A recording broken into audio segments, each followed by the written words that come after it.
کون ہے جسے سب اچھا کہیں، غالب برا نہ مان جو واعظ برا کہے۔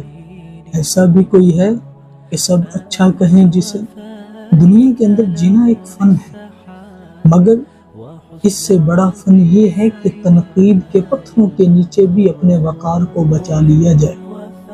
انسان چاہے جتنا بھی نیک ہو، امانت دار ہو، سچا ہو، محنتی ہو، باکردار ہو، دنیا کے اندر کچھ لوگ ایسے ضرور ہوتے ہیں جنہیں اس کی خوبی بھی خامی دکھائی دیتی ہے۔ مرزا غالب کا یہ شعر کسی تلخ مگر سچی حقیقت کو نہایت سادگی اور گہرائی کے ساتھ بیان کر رہا ہے۔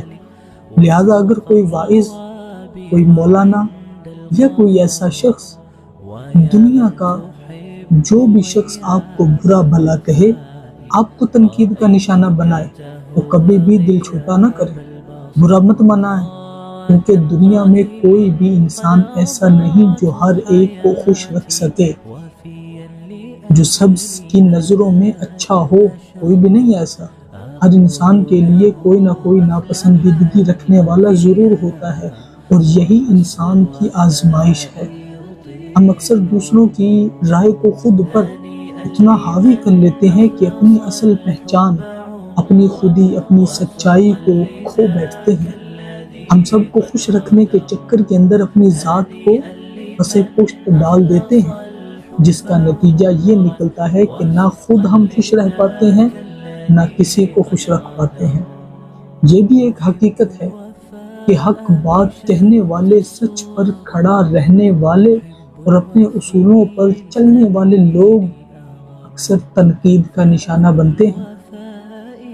تاریخ گواہ ہے کہ انبیاء کرام علیہم السلام کو جھٹلایا نہیں گیا، ان کے اوپر اعتراضات نہیں کیے گئے۔ اولیاء اللہ کو جھٹلایا نہیں گیا، ان کے اوپر اعتراضات نہیں کیے گئے۔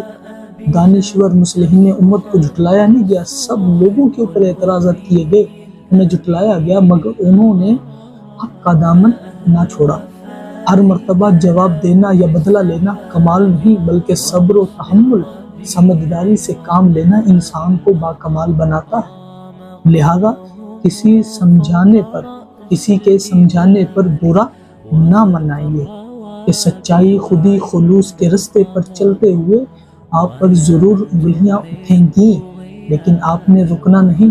آپ نے ایسا نہیں بننا جو سب کو خوش کرے، آپ نے ایسا نہیں بننا جو سب کو خوش کرے، بلکہ ایسا بننا ہے کہ جو اپنے رب کو خوش کرے، کیونکہ لوگوں کی رضا میں الجھ کر کبھی رب کی رضا حاصل نہیں